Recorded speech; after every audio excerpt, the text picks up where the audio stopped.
એ પણ કલ્પનાતીત લાભ હતો. ને મારે એવો ભાવ હતો કે બાપા મારે નજીકથી નારાશ્વરી બતાવી હોય તો શેઠ તો ઘેરથી એવો સંકલ્પ હતો તો 5 જણા એમાં આદિવાસી ભાઈ નજીક આવું બોલાવીને બાપાને હોરમાં હાથ મેલીને મારા બાપે મટોરો બતાવ્યો હતો.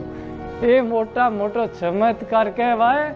બાપાએ એક વસ્તુને અમે જ્યારે બાપાને આમ કંઈ બતાવવા ગયા તો બાપાએ આમ કેટલા હેતથી અને કેટલા ભાવથી આમ બધી વસ્તુને સ્પર્શ કરી. આમ કોઈક વસ્તુ આપે તો કોઈક વસ્તુ આમ આપી દે પણ કોઈ આમ આ એક જે બાપાની જે એક વસ્તુ પર જોવાની દ્રષ્ટિ હતી એ કંઈક અલગ જ હતી એમ. અને નાની નાની વસ્તુમાં બધું પૂછતા જાય કે આ શું છે આમ શું. એમાં પંખાની વાત આવી એટલે પંખો આપવાના હતા. આવી બાપા કુલ 38 આઈટમ છે.